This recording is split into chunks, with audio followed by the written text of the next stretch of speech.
Is that the moon I see over there in the west, or just the headlight gleam, the C&O Express? I know you're gone, whatever I say, and it won't be long till I make up my mind and go away. Is that the sun coming up on the eastern? Welcome everybody, and thank you so much for coming. I know it's very warm in here, but it's incredible to see all of you out here this evening. Welcome to A People's History of Nova Scotia, a conference.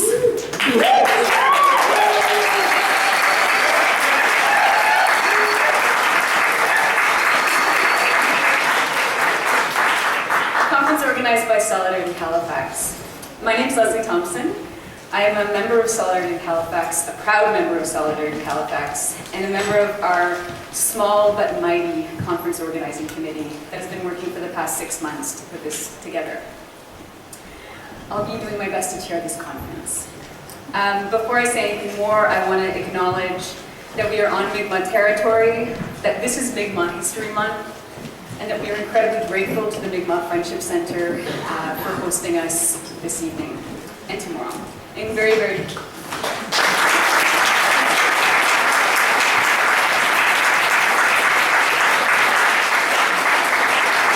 We're very grateful to Debbie Eisen, who's been working with us too.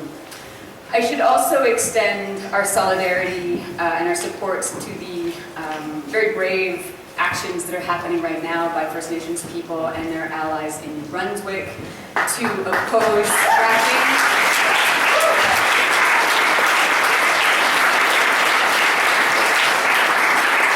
Standing up to police brutality and also standing up to SWN, a mineral exploration contractor that's been there for quite some time. So we're sending our solidarity to them.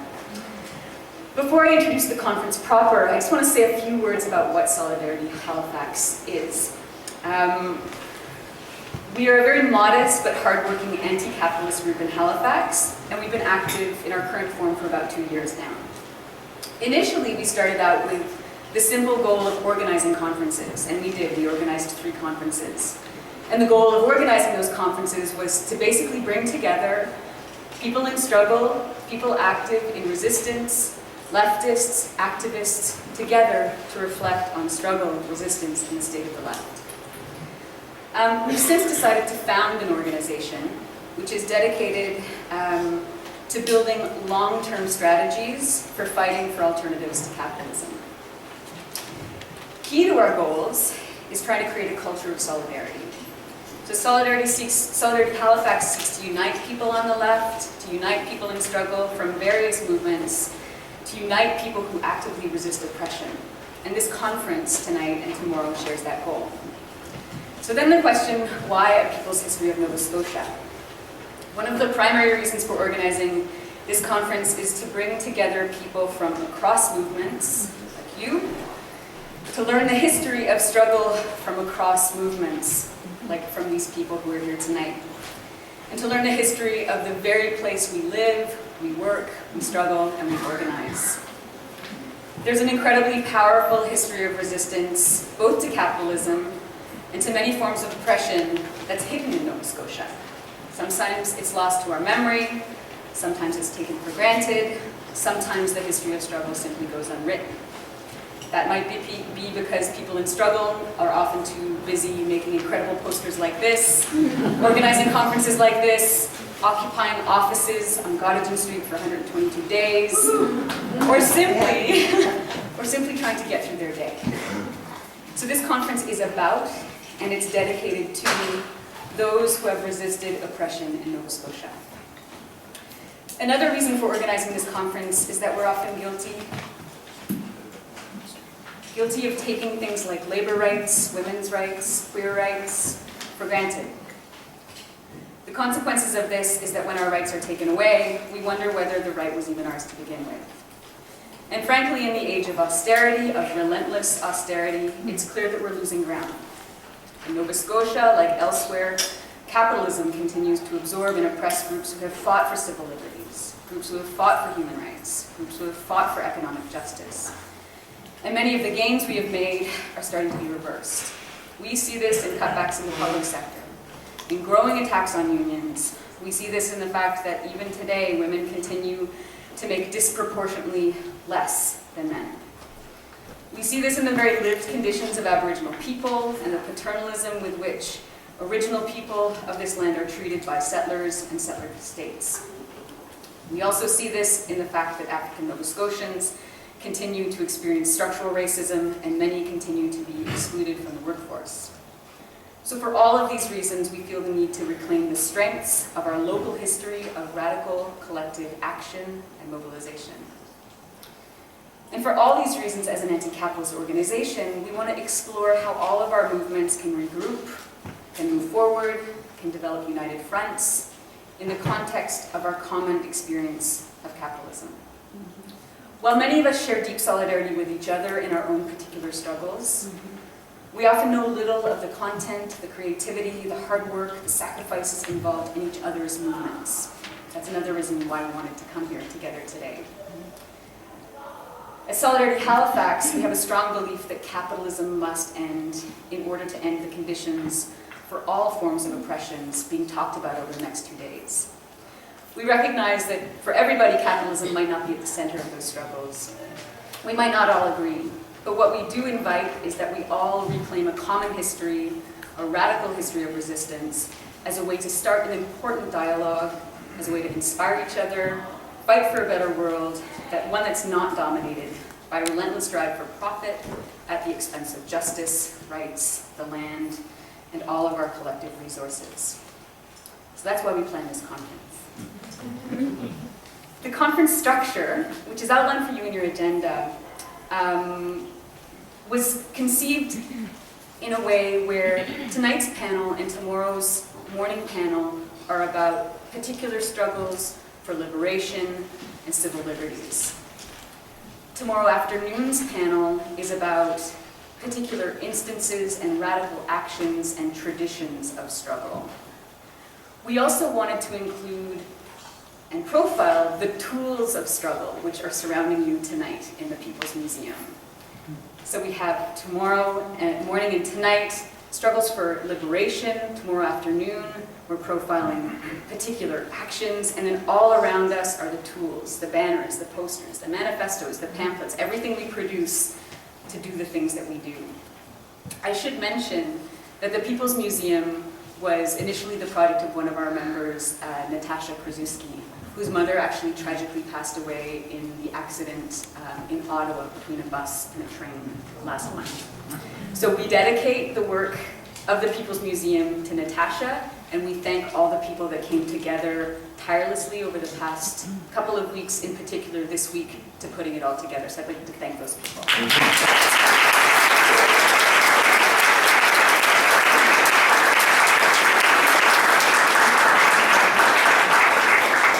Another feature of this conference, which you'll see tomorrow, is an opportunity for everybody here to speak to each other. We've set up some caucus time so that it's not simply people speaking from the front, people asking questions, but time for you all to talk to each other. We have an incredible lineup of panelists. Starting this evening, we're really, really excited, but each of our panelists have been asked a series of questions, and I just want to let you know what they are. They've each been asked to give a brief history of the struggle they're talking about. They've each been asked to describe how these events moved forward the struggle for justice, and they've each been asked to talk about what lessons did they learn, in particular in the context of our fight against capitalism. So I want to thank our incredible speakers for traveling from Antigonish, from Toronto, for joining us. I want to thank you all for coming here tonight and being with us tomorrow. And now I'm going to pass things over to Jackie Barkley, who's going to chair our first panel of the evening and who's also a member of Solidarity Halifax and the organizing committee. Jackie.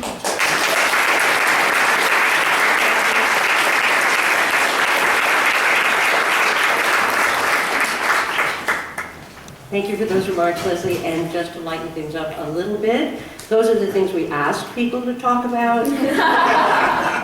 But given the people that we invited to do the panels, you know, it's touch and go.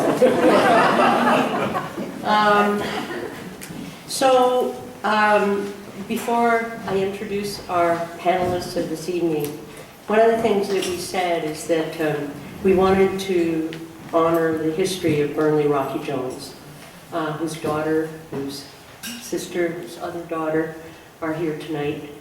Thank you for coming. And the reasons for doing that are obvious. The legacy and the history of struggle that we've tried to profile in this province for longer than, but especially the last 40 years, is very much a legacy that Burnley left us.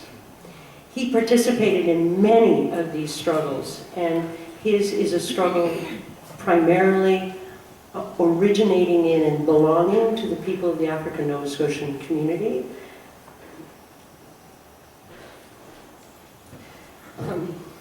But his legacy belongs to all of us.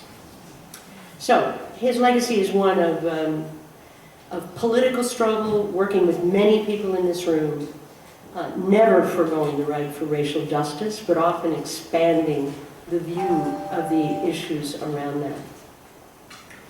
He began his work with the Students' Union for Peace in the 1960s with a march outside the U.S. consulate. He was a member of the Student Nonviolent Coordinating Committee, an organizer of Kwacha House, an organizer of the Black United Front, an organizer of the Transition Year Program for African, Nova Scotian, and Aboriginal students, an organizer and leader of the IBNM program, the Indigenous Black and Mi'kmaq program at the law school, the African Canadian Caucus, currently UJAMA. He worked for years in prisoners' rights in the organization called ROPE. It's not well known that he also worked really hard for the rights of women prisoners. He also ran for the NDP. He was a major participant and organizer of the People's Summit in 1995, which was the organization as an alternative to the G7 when it was in Halifax. So it's important that we remember that in honoring him tonight. There are buttons. Remember, resist.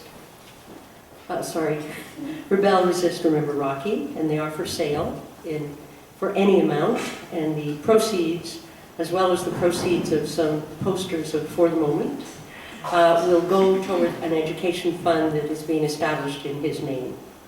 So spend well for a little button. So before we start, if you'll indulge me, I think in Burnley's memory and in an inspiration for the particulars of tonight's talk, I'd like to recall a quote by Frederick Douglass. If there is no struggle, there is no progress. Those who profess to favor freedom and yet deprecate agitation are those who want crops without plowing up the ground.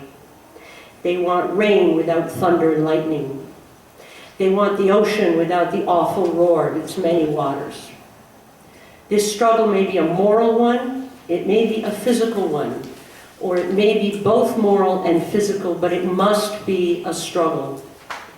Power concedes nothing without a demand. It never did, and it never will. Find out just what any people will submit to, and you have found out the exact amount of injustice and wrong which will be imposed upon them. And these will continue till they are resisted with either words or blows, or with both. The limits of tyrants are prescribed by the endurance of those whom they oppress. And these words were spoken in 1857. So I would like to introduce our panel, beginning with Darlene. Thank you very much, Darlene, for coming all the way from Digby. It should be explained that, as many of you know, the original plan for this evening was a conversation between Rocky and George. Darlene and Carol Ann, thank you so much, have stepped in to participate in a dialogue which will not be representing Rocky. That's not the role we've asked them to play, but to talk about the history that he would have spoken about. Darlene has worked in Digby County Resource Center for 18 years as an executive director. She's a former chairperson of the Nova Scotia Advisory Council on the Status of Women, chairperson of the Black Employment Partnership Committee, and a founding member of Women for Economic Equality. Ms. Lawrence, Darlene, is currently the chairperson of the Digby Education Committee, a committee for Black parents which addresses the needs of Black learners. Welcome, Darlene.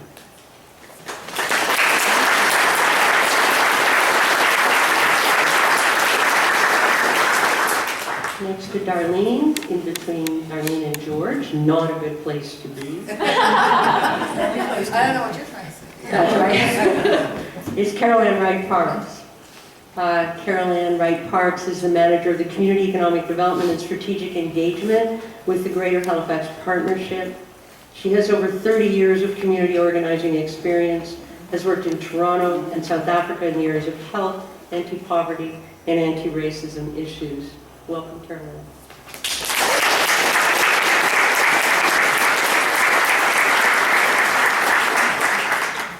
George Elliott Clark has joined us from Toronto.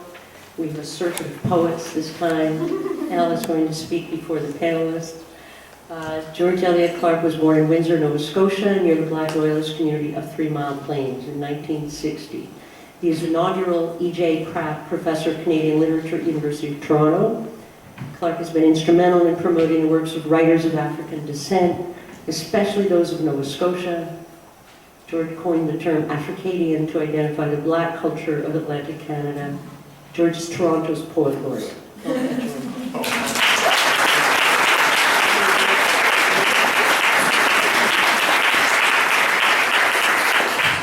So before the panelists begin, I'd like to invite Al Jones, the poet laureate of Halifax.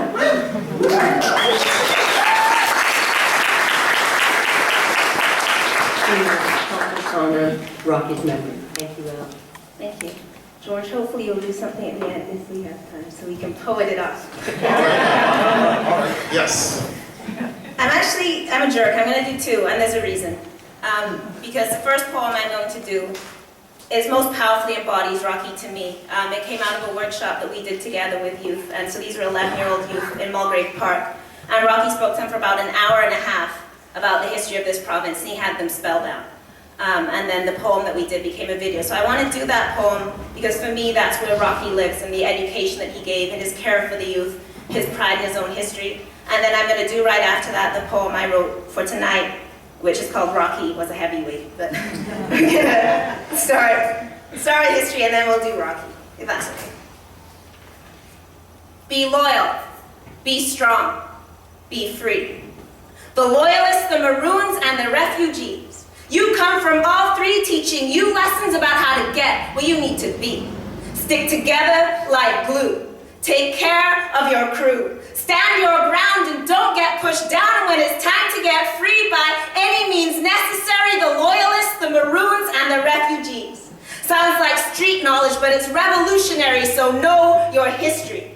Gives you the keys to succeed in whatever you do. Remember their names when it's time to get through. Our communities were founded on their values, so let me repeat. Be loyal, be strong, get free.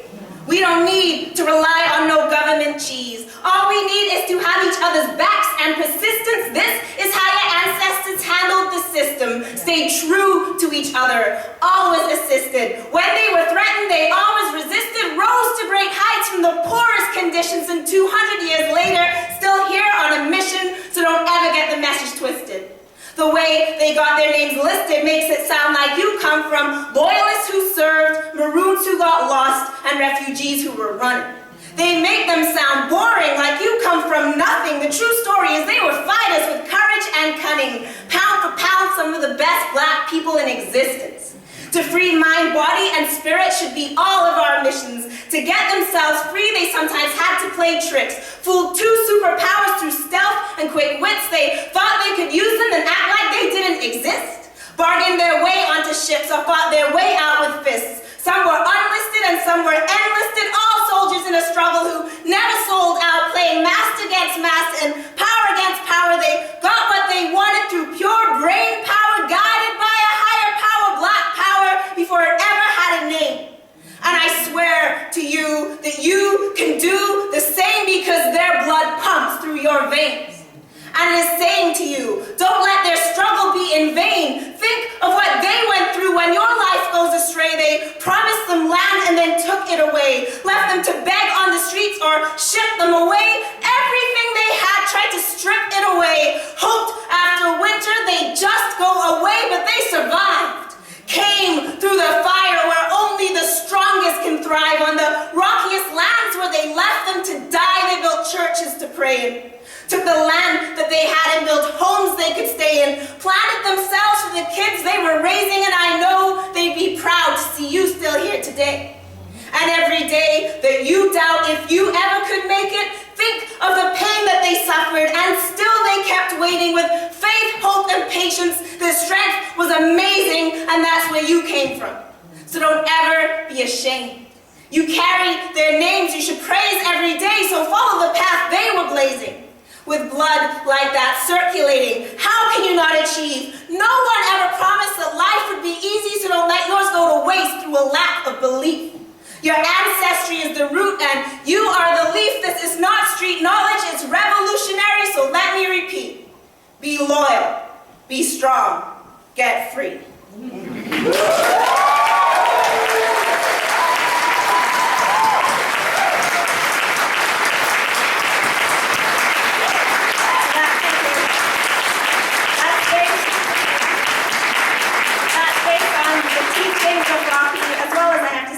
The lectures I saw George giving about 10 times, and it was different every time, so a lot of his thoughts and words are in there as well.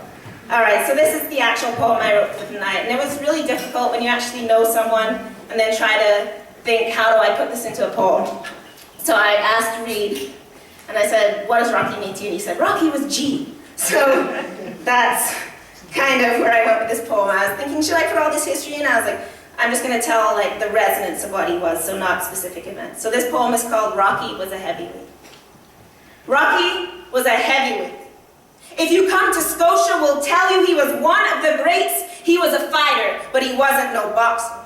The spirit of George Dixon and the grit of Sang Lanford, but he landed his blows with a Black Power anthem. He packed a punch here in his head and here in his heart. The champion of our community, he fought so hard they didn't make him no movie star. And there will never be a sequel. There will never be an equal because Rocky had heavyweight love for his people. And when Black people love each other like family, our power is lethal. Black love plus Black power was Rocky's ingredient. Our history is so easy to hide, so we have to speak it. If we don't keep struggle alive, we'll be doomed to repeat it. They're scared of power like Rockies because they can't steal it. No, they can't beat it out of us. A Black man who don't rap, sell, or ball, and he wasn't obedient. He was feeding the minds of the youth, so they said he was deviant. They added him to their hit list as a dangerous radical. Had the police watching his house and his phone taps gone national, but consciousness united with will is something magical, so they could never make Rocky quit. He didn't have more gifts than you or me, but he lifted. He believed in the community and always stayed committed. When I tell you he was a giant, it was as simple as this. We are stronger together than we are all in bits. You couldn't fit into the history books the impact of his greatest hits. When he died, we all felt like we'd all been his kids. His wealth was his knowledge. He never got rich. And that's why he's our champ. And that's why he'll be missed. He didn't aim for his name up on the buildings. His legacy was felt in our minds and ignited our spirits. And no, he wasn't no saint, but his love, that was genuine. Rocky didn't have no Beamer. He could have. He was a lawyer. He could have had that Fendi, that Gucci, that Versace with some scheming, but he was never about chasing that dream. And like every great Black Scotian on down from Richard Preston, his mission was simply to make us connected, to roll in one team like a unified collective with respect for who we are and where we're from, like an unbeatable weapon. Rocky never tapped out. He went so many rounds in the struggle, but he never lost consciousness. They could never knock the Black out. When they tried over and over to wipe us out, he raised us up to our feet when we thought we were down for the count. And when they came round to knock our homes down, Rocky brought the Panthers up. Shook everyone up by throwing a Black fist up. He never gave up no ground. And they never gave him no crown, but he was a king. Because no matter what they came at him with, he never stepped out the ring, not even when they burned his house down with his children inside. Just for teaching his people about black pride, when they hit him with what they had left, he kept demanding our rights. He was like a rocky mountain. He couldn't be moved. He could not be turned aside. Never sold out. He never even tried. Whatever we needed, he worked to provide. The weight was never too heavy for him to pick his share up. When things got rocky, Rocky stepped up. Whenever there was a problem, you could call him up because Rocky was always down.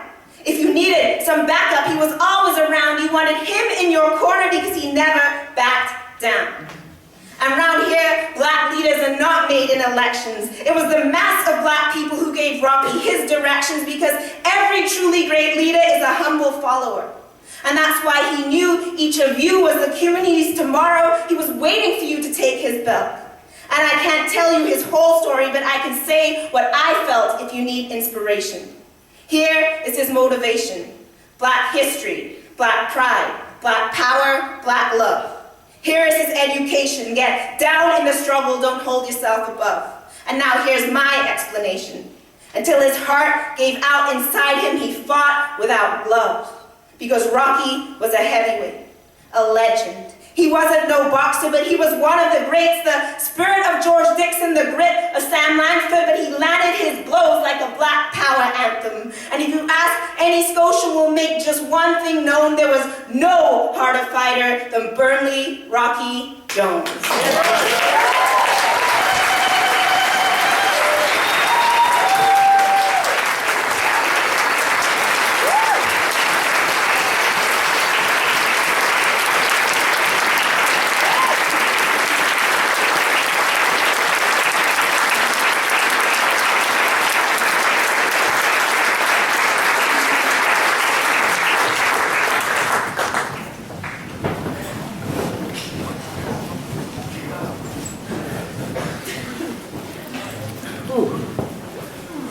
Thank you. Thank you, Anne. So Darlene and George and Caroline hung out this afternoon, and they decided how they would proceed. I'm assuming they decided who would go first. So you go. We're deferring to the special. As was said earlier, we wanted Rocky to be here tonight. I only agreed to be here initially because I was just supposed to be someone to ask him questions and let him speak, because he's such a great educator with all the facts on the tip of his tongue, at his fingertips, with that incredible memory and the beautiful oratorical ability to put things together in a way that was spellbinding, in a way that was uplifting and inspiring, and in a way that made you look at whatever issue it was you were discussing, or history itself, in a completely different and radical way.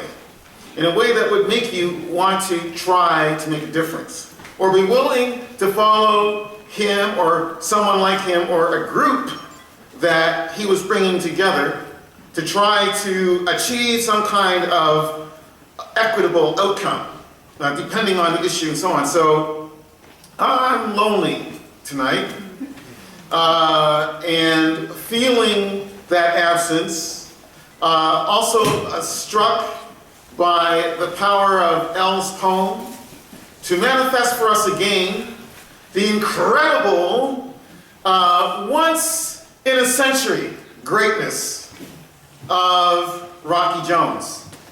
Dr. Burnley Rocky Jones, MA in History, Dalhousie. And I emphasize that because of the fact that he did have that education as well. That formal education, which he used informally to try to put together various coalitions, as Jackie spoke to, that were interested in bringing about social change. I haven't gotten into reading my talk because it's kind of boring. But no, it's not. I'll get into it in a second. Yeah, all right, that's right. So, but I just want to pause here for 1 second and talk about, because it is always personal. It is, truly it is. And I just want to remember my own evolution here as a black Nova Scotian, as a colored kid, as I was in the early 60s, growing up here. And having been a paper boy to Rocky Jones and Joan Jones and the Jones family, and being frightened when I first started to deliver the paper to them and I saw the big Black Panther sign, I was like, oh my golly, what's going on here? And I was in the early 70s, and so on. But that was actually the beginning of my education. And I won't draw this out except to say that Rocky, Joan, his then wife, Jackie, Walter Gordon, cousin of ours, of the Jones family, and a cousin to me as well. And for that matter, the students of the transition year program that Rocky did so much to put together, to inaugurate, to found, quite simply, people like Carol Ann Wright Parks and Darlene Zelda Lawrence.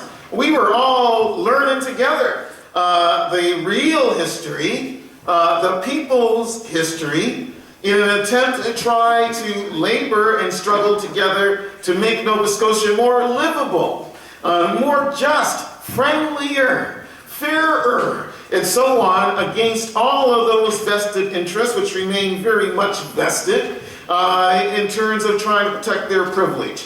And I'll riff off that word privilege here for just 1 second and say it was the greatest privilege of my life to have had that education from Rocky, from Jackie, from Joan, from Walter, for pointing out to me the forces that actually organize our society. And I have never forgotten that. Never. And I try to teach my students, whether it's on the syllabus or not, and usually it's not on the syllabus, but it always comes up in class, what they're up against, whether they know it or not. When we have discussions about debt, when we have discussions about student debt, etc., etc., etc.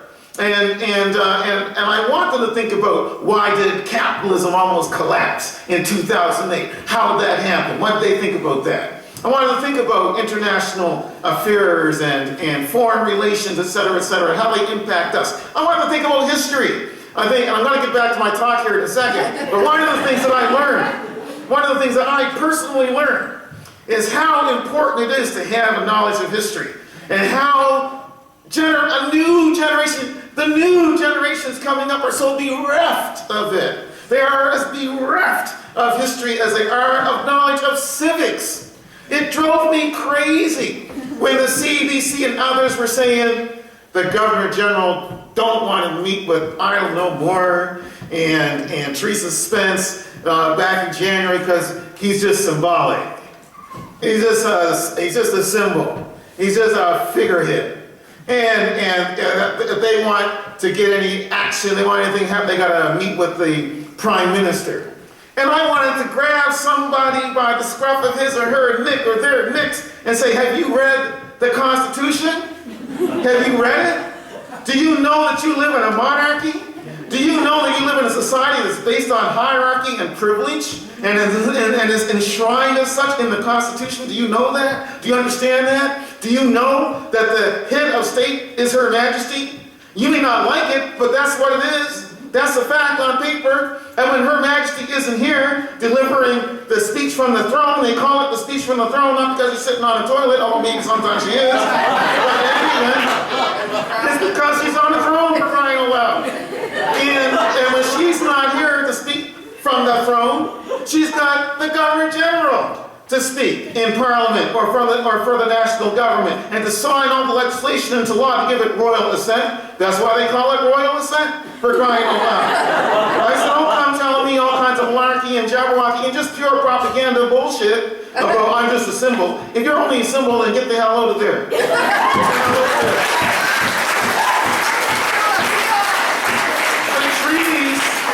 The treaties are with the crown. They're with the crown. They're not with the Prime Minister. They're not with the Premier. They're with the crown. That means it's because King George III and others before and after him, royalty, entered into treaties with First Nations people here. And those treaties still stand. They're with the crown. It's not with Harper. It's not with the Prime Minister. It's not with the Premier. It's with the crown. So when Aboriginal people got a problem, the crown needs to respond. The crown has to say something. I want the queen, if she wants to be queen, if she wants to do the right thing, quote Spike Lee, come over here, call a conference with the Aboriginal people and say, what can I do for you? What can I do for you? As opposed to, we're going to have a potlatch and I'm going to be honorary this, honorary. No. The time for all that is gone a long time ago. What we're talking about now is fundamental justice. Justice. We talk about fair pay for equal work. We need to have fair compensation for the theft of Aboriginal resources. Aboriginal property, First Nations people's property, which is what keeps this country afloat. We talk about the genius of the Bank of Canada governor. How he kept Canada from going into a recession. No, nothing to do with his genius. Although now they got him over in England, so we'll see how he does over there. It had everything to do with the fact that this is a country that makes its money from pumping out natural gas, oil. There's no mystery to this. There's no mystery about this. This is how we make our money. Digging up the ground, cutting down the forest, diverting water. That's what we do. That's how we make a living. And it's because the rest of the world still needs those resources that we have been insulated somewhat to the financial catastrophe that unloaded because the United States decided to deregulate 70 years after passing the Glass-Steagall Act. They decided to deregulate the banking industry in December 2000, just before George Bush II came into office. And what that unleashed was 7 years of fraud. 7 years of widespread fraud, where people got looted, were sold mortgages that were no good, deliberately, and all those folks who did that business got rich. And nobody went, one person went to jail. One person went to jail. And impoverished millions and almost caused the collapse of the entire global banking system based on widespread fraud. And I think that the people who passed that repeal of the Glass-Steagall Act in the United States were a bunch of criminals, quite frankly. And the other reason why Canada stayed somewhat unscathed is because when the banks, we all got to remember this, why I think history is so important. We got to remember, in the mid-1990s, our banks, 5 or 6 big banks, all wanted to merge. You might remember this in the mid-90s. I wanted to merge. They wanted to bulk up. I love that discussion. I love that imagery. They're all running around, the president of the World Bank, president of CIBC. We got to become He-Men.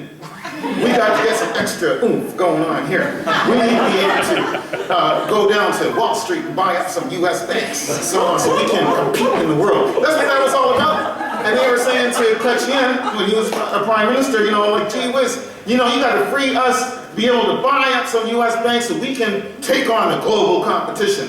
I will say, we can say lots of critique against Jean Chrétien, but he did do 2 things that were right. 2 things that were right.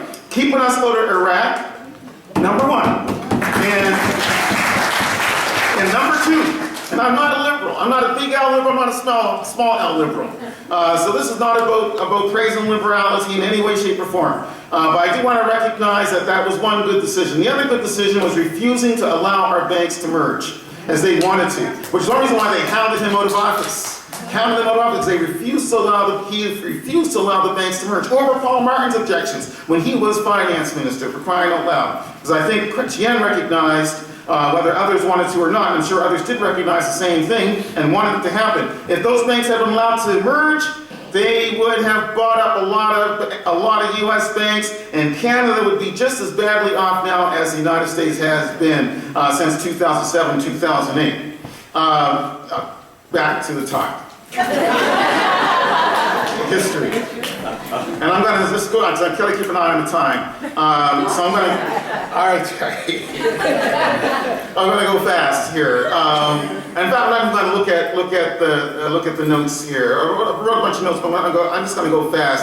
I want us to understand Africa, Nova Scotia. I want us to understand Africadia, as I choose to call it. And we can have a debate about that later on, and so on and so forth, and I can explain my position and so on. I don't care if anybody else ever uses it, because it's still in the Oxford Handbook to the English language, Canadian English.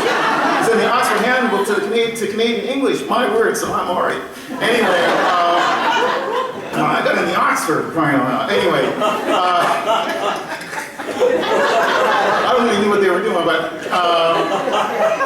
to get to the point, this is actually, I'm riffing off of many lessons that I heard from Rocky.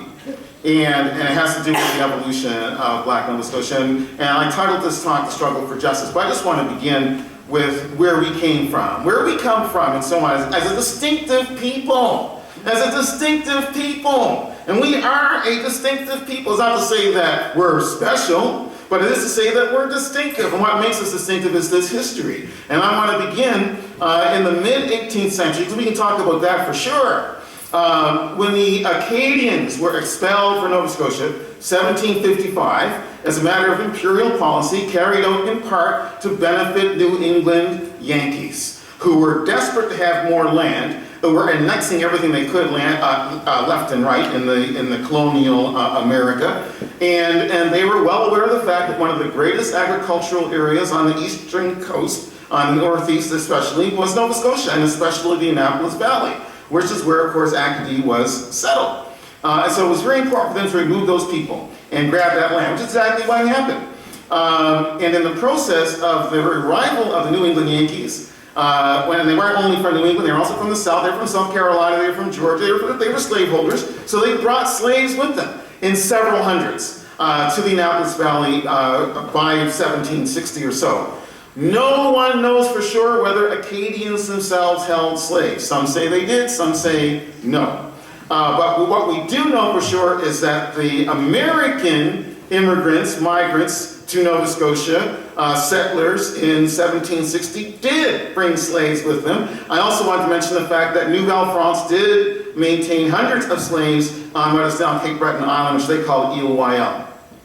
So there were slaves under the French regime, although maybe not in the mainland of Nova Scotia. But in any event, so that's 1760. We got hundreds of black people, black Americans who are slaves coming to Nova Scotia at that point with the planters. We also know that slaves are being sold on the Halifax waterfront by 1750. Easy, it's true. So right immediately after the founding of this great naval base, which is why Halifax is founded, to be a naval base to contest Louisbourg, Fortress Louisbourg, slaves were being sold here and probably traded from here to other places all over the so-called New World, all over the Americas, et cetera, et cetera. This was generally the case back then. Fast forward to the Loyalists, so-called Loyalists. You got 3,500 people, mainly come to Nova Scotia, black people, mainly, again, African American. 75% of them are free, but 25% of them are slaves.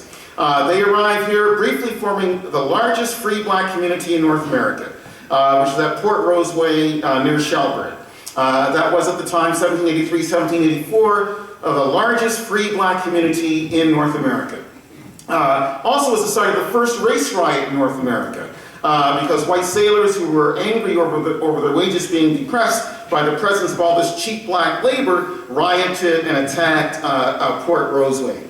As I say, 75% of the Loyalists were free, so that meant you've got a couple of thousand at least of free black people in Nova Scotia. This put a lot of pressure on slavery, which was legal, it was practiced, of course, but it put a lot of pressure on slavery, the fact you had a lot of free black people here. And so what that meant was that the courts began to become reluctant to return supposed runaways to their supposed masters. And this caused slavery to decline slowly but effectively, because slaves were, of course, not stupid. Black people were not stupid. They realized that if they ran away, it was unlikely that if they were caught, they would be returned to their former masters. This was the death knell for slavery in Nova Scotia. By 1805, the petitioners of the Annapolis Valley, who were trying to get stronger laws in place to defend slavery, failed. Their petition was even simply rejected by the Nova Scotia legislature in 1805. So that meant that slavery was basically coming to an effective end as a legal system in Nova Scotia, although it remained legal until 1834. Fast forward, 1792,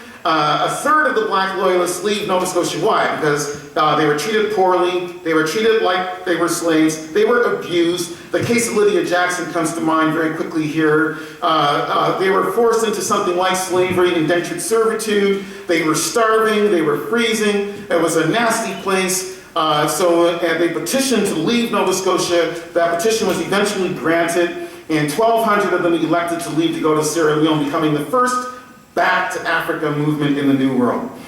Successful Back to Africa movement. 15 ships leaving Halifax Harbor, 1792, go to Sierra Leone.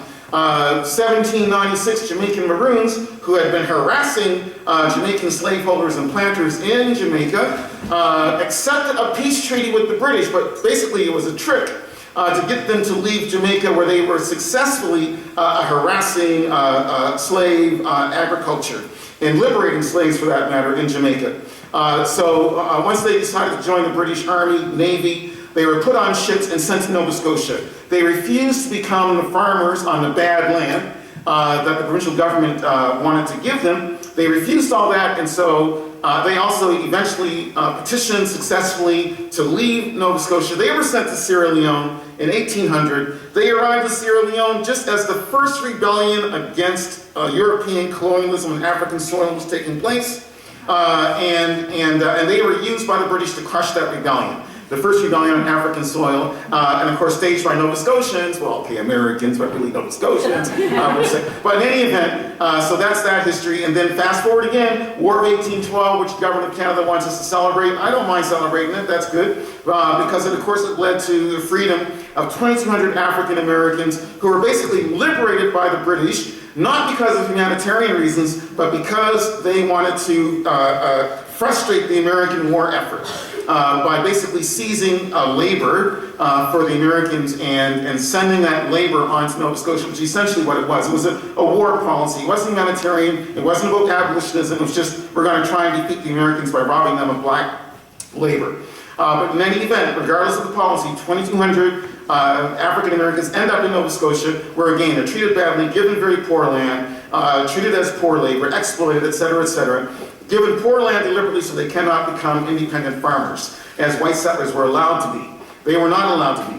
The idea was they would be a system of cheap labor, and that's essentially what happened for the next 200 years, or practically, or in the next 150 years at least, until well into the 1960s. The idea that black Nova Scotians had to represent this oppressed, exploited, cheap labor class, who were not good for anything else but that. But that arrangement was structural, was deliberate, was set in place by the colonial Nova Scotian government, 1812, 1816. This is at the same time that Africville begins to coalesce on the northern shores of our north coast of North and Halifax, the coast north and Halifax, southern shores of Bedford Basin. It begins to coalesce at this point because of the fact that people cannot sustain themselves on the poor land grants that they've deliberately been given, so they have to move towards the capital where there's a chance for greater employment, better work, etc., etc. And of course, they congregate in that area to have access potentially to downtown employment and etc., etc. This is the beginning of Africa. I'm going to stop talking in a moment, but I just want to get this last point out. So this is the beginnings of Africville, is in this movement of the black refugees to find better employment, secure better employment in the capital area. And at the same time that's true, their settlement, of course, was never recognized because they were basically seen as being as squatters, as simply cheaply available labor, a pool of cheap labor available for the use of local industry and business and for that matter, domestic servitude in South End homes or well-off homes, et cetera, et cetera. And I am coming to the point here. So this is the beginning of Africville, but Africville is only one at this point of 40 or so black communities. And one more thing about the refugees, rather, is that what they decided to do, okay, they were given all this bad land. What they decided to do with this land was form communities. This is crucial because that group of migrants, immigrants into Nova Scotia has been so maligned by the establishment, ivory tower, lying historians, etc. So I don't mind them, liars. And so when people get upset, you know, Robin Winks wrote the Blacks in Canada, a history, and it's full of all this negative crap about what a bunch of failures they were and so on, backward and stupid and so on, a bunch of just lies. And I sometimes point this out to people, say, but you know, this happened, that happened, and it can't possibly be the case that everybody was illiterate. And people say, oh yeah, but that was Robin Winks, and you can't argue with him. I said, what? You can't argue with him. The man's dead, first of all. So you can argue with him all you want. He can't frustrate your wish for tenure. He can't block your path to tenure. Come on. Just tell the true. Do your own research. Don't rely on this man. So anyway, the refugees, I credit them with establishing what we now call Black Nova Scotia, African Nova Scotia, because they stayed. They stayed and they built. Not only did they stay and they built, they asked for more bad land. They asked for more bad land so they could set up churches, so they could set up a community, so they could say, I'm from Africville, I'm from Weymouth Falls, I'm from North Preston, I'm from East Preston, I'm from Windsor Plains, I'm from 3 Mile Plains. I'm from Beachville. Can I get a witness?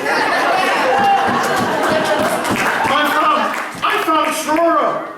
I'm from the Marsh. I'm from the Island. These place names meant something. They mean something still to the African Nova Scotian community because they saw themselves as building a collective. They saw themselves as building a collective that was based on some shared notion of faith. Some shared notion that they could have better lives for their children here in a place that they came to love.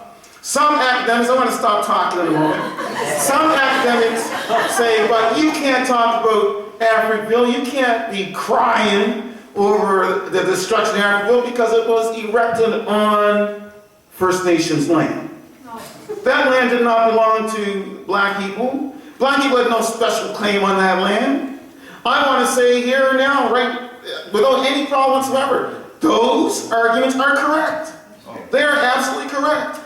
But what those arguments fail to take into account, they fail to take 3 things into account.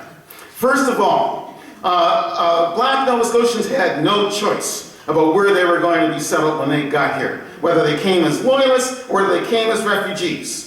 They were assigned land, and again, they were assigned the worst land. And the idea was they were all going to get up and go, they all should leave anyway. So it was not their, what I'm trying to get at here is that they did not come here to displace Aboriginal people or occupy Aboriginal people's land. They were refugees, they were exiles, they were on the run, they were seeking liberty. And they had to accept, whether they wanted to or not, they had to accept the poor property that they were given. That's one point that I think we all have to keep in mind. The second point that we have to keep in mind is, I'm an example right here, sitting right in front of you right now. I'm part Aboriginal. A whole lot of African Nova Scotians are part Aboriginal. I don't mean to say that gives us any special rights, but I don't think that anybody can take away my Aboriginal heritage either. I don't think anybody can remove that from me, because that's a reflection of the historical patterns of interaction and mutual support and solidarity that have existed in this province between Aboriginal people and black people from time immemorial. I don't want anybody to make any errors and cast aspersions on that. I'm proud of that heritage, and I want to see that heritage recognized more. I am Métis too, for crying out loud. And that is part of our heritage. And there was a third reason. And I'm going to find it. No, I'm going to shut up. Yeah, here it is.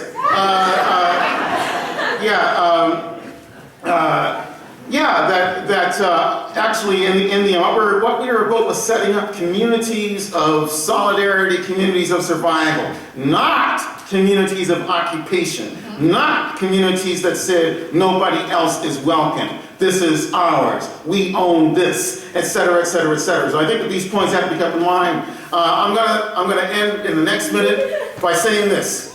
I'm going to use Africa as my example, and I'm coming back to Rocky right now, front and center. We all know the city records are clear. The existence of Africville was never accepted by the city of Halifax. From the very beginning, never accepted. And so, of course, the services are not provided, or the services that are provided are ironic. So the fire department shows up to make sure your fire doesn't spread. The police show up to shoot your dog, as opposed to providing actual services that you're actually paying taxes for, but never mind. You're not going to get those services because the city is treating you as a camp, as opposed to a community of some sort. But of course, it looks bad. You put the beside Averageville. All of a sudden, folks from Upper Canada, folks from Toronto, maybe a reporter from the New York Times shows up. It's the era of civil rights, the era of the civil rights movement, and they're saying, geez, you know, we thought Canada was progressive, but you've got this slum over here by the dump. This makes you all look bad. It makes you look like you're kind of hypocritical complaining about Dixie when you've got these kinds of conditions going on up here. Of course, this lit a fire under the city in the wrong way, to say that the solution for this was to basically do some liberal reformism. Now, the problem with liberal reformism is that it's always about just making things look better. So their idea of making things look better was to remove black people from Averageville, as opposed to providing services, fixing up houses that needed to be fixed up, and making a viable, working class, middle class black community with access to the water. And all you Haligonians know that the only communities that have direct access to the water are well-to-do communities. Think about that for a moment. Here was a working class community, here was a poor community in some ways. They had direct access to the water for recreational purposes, as well as for fishing, etc., etc. And we could have had that still. What a statement that would have made. For crying out loud, if that had been the path that the city had taken as opposed to, no, we're going to destroy Averageville. I come back to Rocky. We've had many conversations in the past about this. And he said, because he was always someone, I think this is really crucial. He was someone whose analysis was always expanding, always growing, always getting better, always becoming clearer, always becoming stronger, because he was always analyzing, always thinking. That's what he taught us to do. Analyze, analyze, analyze. Don't accept things at face value. Keep digging, keep digging. Understand. Understand things. Please, understand things. But at the time, in the mid-1960s, was all the propaganda about integration. We're going to have integration. We're going to have the world of the witnesses, the world of, you know, those pictures they have in the Watchtower, and so on. We're going to have that. That's what integration is going to bring about. And a lot of people were accepted that. A lot of people thought, okay, this is the way to get to that kind of vision of social togetherness, is that we have to sacrifice this black community. The problem with that thinking is that that could have applied to every single black community in Nova Scotia. Every single one could have been destroyed at that moment in the 1960s, using the very same arguments. We need integration. There's poor housing over here in this community. It's an eyesore, in quotation marks. We have to redevelop it and move the people out. Rocky had initially accepted that analysis because of the fact it seemed progressive. It seemed progressive. But as he founded and worked in Quacha House, and had an opportunity to refine his analysis even further, and to be aware and cognizant of what was going on in the United States, he turned against that relocation as an ideal, as something that was useful, as something that was good, and began to see it as yet another false promise of the white power structure, of the capitalist power structure, etc., etc., etc. And the point of that anecdote is simply say that we always need to be very careful when the liberals come, smiling and saying, don't worry, everything's better days ahead. That's the liberal. Better days ahead, don't you worry, don't come talk to me about the past. Okay, you had a bad time yesterday, but tomorrow, oh my God, just wait till you put me in power. Tomorrow you're going to be better off. Whoa, we're crying out loud. All right, so we have to be very careful about those kinds of arguments.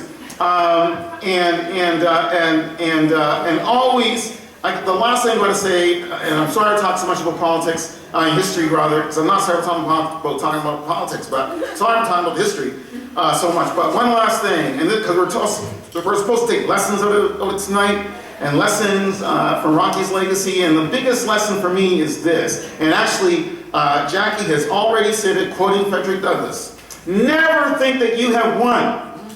Never think that you have won. Never think that your victory is in fact the last word. It isn't. King won. Voting Rights Act, 1965. Fast forward 48 years later, and the Supreme Court of the United States guts it. Guts the Voting Rights Act. And already the Obama administration has to be suing various states like North Carolina. What do you mean you're trying to bar poor and black people from being able to vote?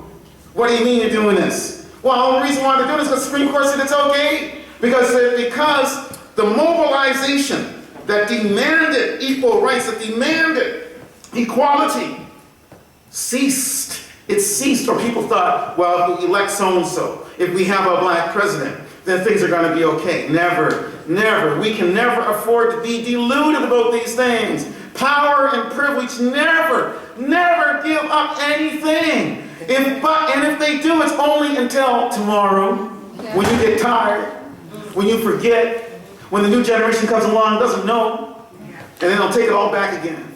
Take it all back again like it never happened and say, you were wrong. You were wrong to do that mobilization. You were wrong, see? You lost, see?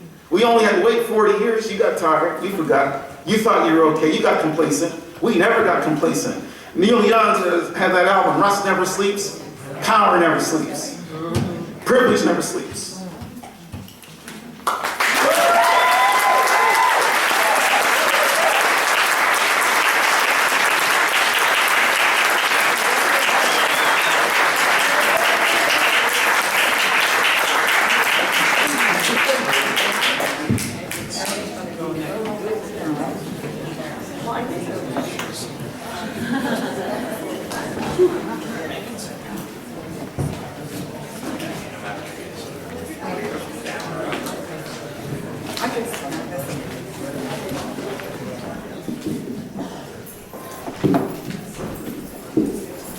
All right, Darlene, are you next? Yes.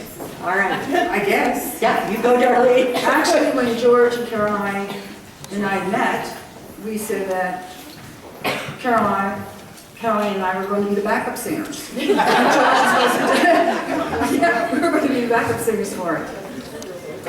The passing of Rocky was a great loss to me.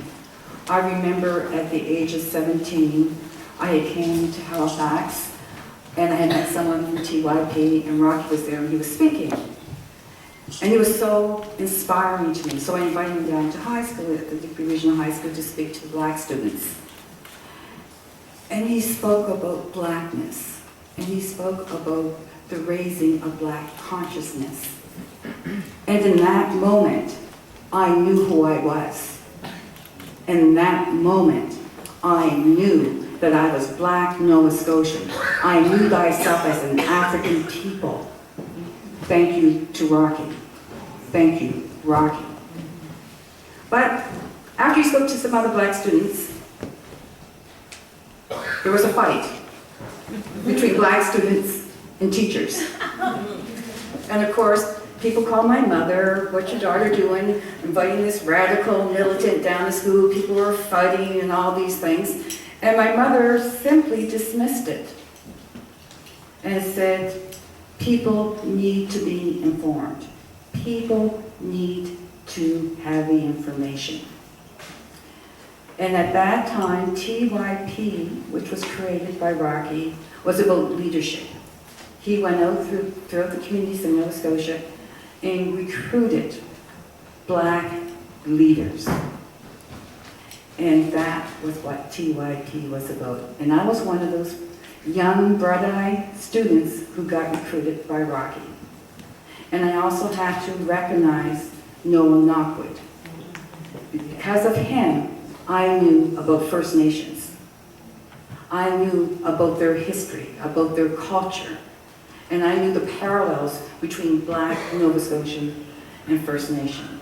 I am also of First Nation heritage, and many black Nova Scotians are. We didn't stay here for 300 or 400 years and not become mixed. When you speak black Nova Scotian, that's really what you're speaking of. You're speaking of histories of mixtures between Acadian blacks and First Nations.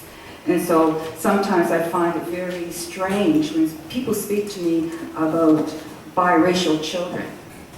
And I say, well, I'm triracial. What's your point? This is a history. We became biracial from the moment that the master took the slave women on the ships and started raping them and having children. We became biracial. That's part of knowing your history. In my generation, we somewhat have failed the generation coming behind us because we have not given them that history. We have not told them of the struggles of the woman's right to vote, even though it was part of creating white privilege. Back back in the early 1900s, women didn't have the right to vote. Some went to jail, some were beat, some were raped. And these were white women. But it opened the door for when blacks got their rights, that we as black women now have the right to vote, and now have the right to enter medical school, law school, and all those things that struggles before, that came before us, that came before the black movement happened. I see so many things. I'm involved in many committees. Presently, I'm a member of the school board. I don't want to say which one. Is there any newspaper people here? And my concern now is the education of black children and First Nations children. And I'll speak a little bit about that. In 2009, there was a report written by Victor Thiessen that was contracted by the Department of Education. And it was to look at identity, I've got to make sure I read the title correctly, Identity, Equity, and Performance in Mathematics and Reading Literacy in Nova Scotia Public Schools. And the findings are appalling for black students and First Nation students. They are failing.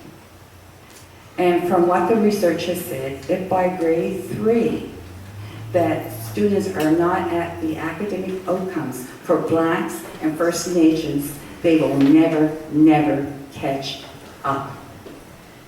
We see it now presently. So many young men are in Waterville.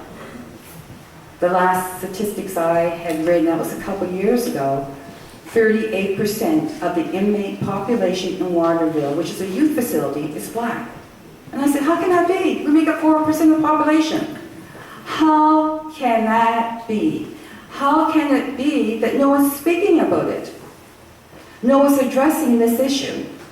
And now with the Victor Thiessen report that was written in 2009, you got 50% of black students failing. How can that be? Who is speaking out? Who is saying that that is a crime against humanity? Because those children are going to prison. That's what the research is saying. That these children will go to prison, and nobody is speaking out. At the school board meeting on Tuesday, I brought forward this report. My greatest concern was, why didn't senior staff bring forward? You got a report which shows the devastation of black and First Nations children, the future. The future. How do you have a future when you have half your population in prison? How do you have a future? What impact does that have on the community? We already know from all the crime reports we hear about murders that are happening within the black community. If you think it's bad now, it's only going to be 1,000 times worse. What are we doing as a community? The entities that have been empowered to protect our children in the education system, what are you doing? CASE, VEA, Service Division, what are you doing? We as a black community need to hold you all accountable. I don't care if you're disagreeing. I don't care if you like Service Division or VA. This issue is too serious. It is about the future of our children, the future of our communities. What are you doing? And I look at this report, and I see the attitude of people on the board, and very dismissive. You're dismissing black children, you're dismissing First Nations children. So what are the options? Oh, we can do more research, we can do more analysis, what's going wrong, what should be here, what shouldn't be there. But I think we need to very clearly state that this is not acceptable. We will take you in front of the United Nations for failure to educate, for crimes against humanity, and that's what this is. We need to become aligned with First Nations. And we need to work out strategies to address this and not just wait for another 10 years for another report to say how many prisons have to be built. Right now, multinationals are determining the academic outcomes for all grade levels. Not the Department of Education, not the province, not the federal government, but multinationals are telling countries what they expect in terms of education outcomes. So I say, okay, that's interesting. Okay, we live in a capitalistic society, but this has gone far, far beyond. And capitalism at its best, as Rocky has taught me, is to keep people uneducated, ignorant, divided, and stupid. That's the purpose of capitalism. And of course, multinationals are the supreme epitome of capitalism. So the question becomes around the future of the Black communities. We speak about the people's history. And our communities across Nova Scotia are dying. The Black communities are dying. In the next 50 years, George, if you're still alive, you'll be writing about once upon a time, there were Black communities throughout Nova Scotia. Once upon a time, we will be a footnote. I think that we owe so much more to our ancestors, to the people who suffered. We are one of the founding peoples of Nova Scotia and of Canada. We owe them. We have to be responsible, accountable. We have to provide a future for our children. I've been involved in so many struggles, and they seem endless. Whether it's the police in Digby that we call the only difference between the RCMP and the Ku Klux Klan is the color of the uniforms. I mean, and we have reason to say that because of history and of patterns of behavior and criminalization of Black men in particular. And most recently, my brother had called me. And he had gotten into a conversation with one of his neighbors, and the neighbor had spit in his face, and he pushed him. And my brother was very, very upset, and he said, the next thing I know, the police are there because this neighbor had called the police on him, and the police immediately put him in handcuffs, put him in a car, and ran a criminal records check on him. I said, yeah, and I'm listening. I said, well, who's this person that did this? You know, the spit in your face. Well, why aren't you just taking it around back? Well, nobody was looking, like, you know, like... Oh, back in the day, that's what I was done. You can take it out. No, there's no question. Ain't nothing. You know where I'm coming from. You can take it out, put it in the heartbeat. Oh, where'd you learn that term from? From your oppressor? And so I listened to my brother and his frustration. And he told me who the person was. And I said, wait a minute, isn't he a convicted pedophile? Like, and my brother was saying yes. And so, okay, I listened to my brother. I said, okay, I'm going to go to the police station. So I met with the staff sergeant there and the person that, the constable that arrested my brother. But, and then when I started speaking to him, at first he wasn't under arrest. Well, why you got him in handcuffs? If he's under arrest, you put him in handcuffs, you put him back to the car, you did a check. Did you do a check on the other person? Did you put him in the back of the car?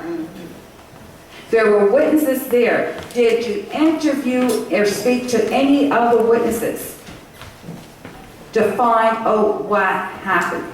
You have criminalized my brother like you do to all Black men. That is another inherent struggle of Black Nova Scotians that we need to address, we need to move forward with. And then you have the school system. You got this report, and then you have the school system. They don't care about Black children.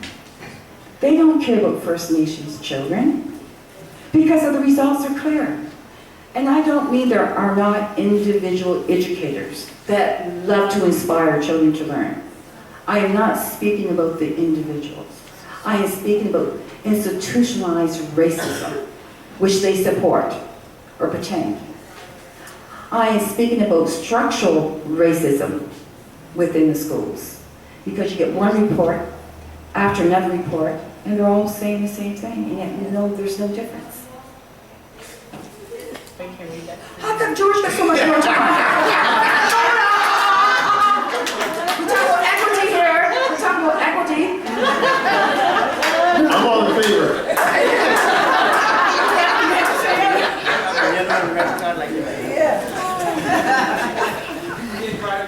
You want to know? Just 1 minute. Just a minute. Just a minute. I mean, 1 more minute. 3. You got 3. I think we have to continue to do a critical analysis. I think we have to move the agenda forward. There can be no equality for blacks unless there is equality for everybody. For everybody. Women, First Nations, gays, transsexuals. You can't have equality just for one group. It has to be for everybody. How else do you advance humanity? And this is really what we are speaking about. We are speaking about humanity and the future of humanity.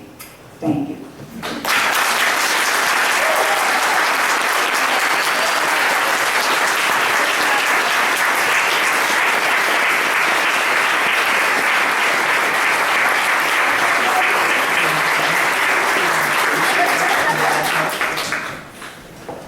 I'm also going to be brief, but I'm going to, Darlene did a nice segue into a video clip that I'm going to show. And this is Rocky speaking, this is a documentary called Encounter on Urban Environment, and it was given to me by Ben. Where is he somewhere? Yeah, thank you, Ben. He gave this to me a while ago. Yeah, I still have it. But this clip was so Rocky, and this was the Rocky that I met years ago, so I wanted to show this before I begin to speak. So if you'll forgive me, folks. Yeah.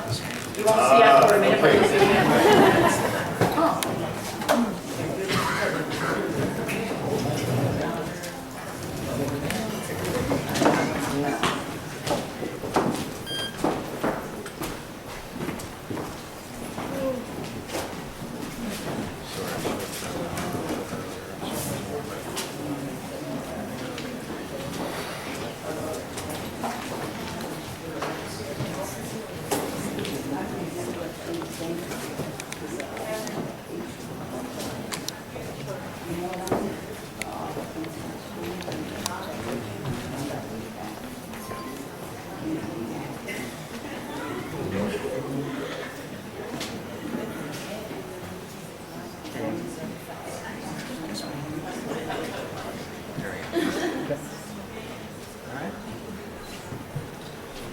Of course, this is not Rocky, shows up later on.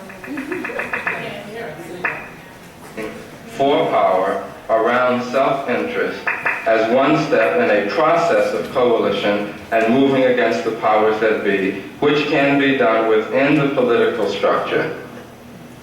Does anyone wish to speak on the question of the selected business people? Yeah, my name is Rocky Jones. I'm the Minister of Information for the Afro-Canadian Liberation Movement, chairman of the Black Students Association, and the things that I'm going to say are relevant to anything you're talking about. First and foremost, I think that to try to discuss solutions without a thorough analysis is crazy. When we speak about the problems of Nova Scotia, we got to recognize that Nova Scotia is part of an international community.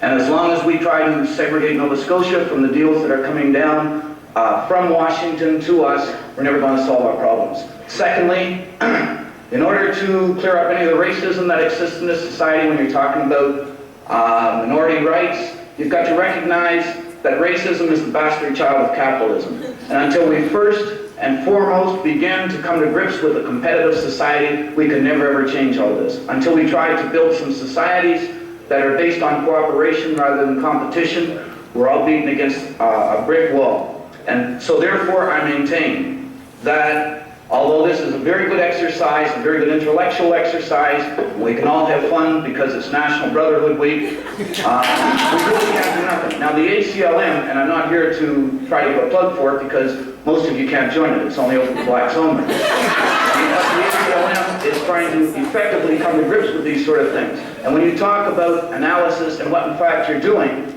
our whole point is that white people want to become relevant to a meaningful struggle and want to get involved in revolutionary action, then they got to go out and organize the working class people. There is no way that you can pull off any sort of successful change in Canadian society by dealing with the white bourgeoisie or intelligentsia.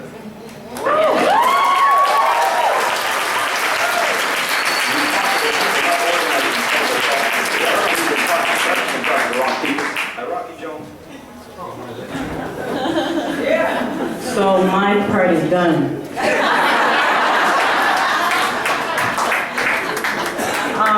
I played this over and over. It's like somebody in love with a part of a song. I play this over and over because this is the man that I met. Like Darlene said, he came to recruit us specifically. And for people coming from, I come from the refugee community of Beachville. And so understanding who I was never an issue. But you knew who you were. For that reason, I had a grandmother that made sure that I knew where all the black communities were. And she was involved in the church, and we went to all the black churches. Like, she just made sure that I knew that. So my identity and confidence was fine. And then along comes Rocky. When he came to Sir Johnny MacDonald, I remember the announcement. Could all the black children report to room, whatever. I'm a jock. I'm in the gym shooting baskets going, oh, now what do we do, you know? And so the announcement came out 3 times, and the last announcement said, would Caroline White please report to So I'm like, my heart's beating, and I get in there, and in those days they called him cat. That was the cat that I saw, was the cat in that, you know, the guy in that leather coat was the guy that was in that room. Looking at me, telling me that, you know, my education was not just about me, that I had a responsibility. I was also identified as a leader in my community, so you got more to do than play basketball. That's cool and all, he said. But you have more to do. And I was just struck by his bluntness and his analysis around what it meant to be a leader in the community. It wasn't just about Beachville, it was, you got a responsibility to your whole community. And, you know, and I followed him around like a puppy ever since, you know, because I was so blown away by this man. He was the only second man other than my father who had influenced my politics. And so going to TYP was a whole other, it's hard to describe unless you were there during that period. And I had the fortunate or unfortunate opportunity to be there with Darlene. That was interesting, you know. And so it created a fraternity of those of us who went there. We rely on each other to this day, and that's been some time ago. This is in the mid-70s. So when we get to university, it's not only just about education, it's about educational experience, political experience that I have never experienced since. It was an educational opportunity that I will always cherish.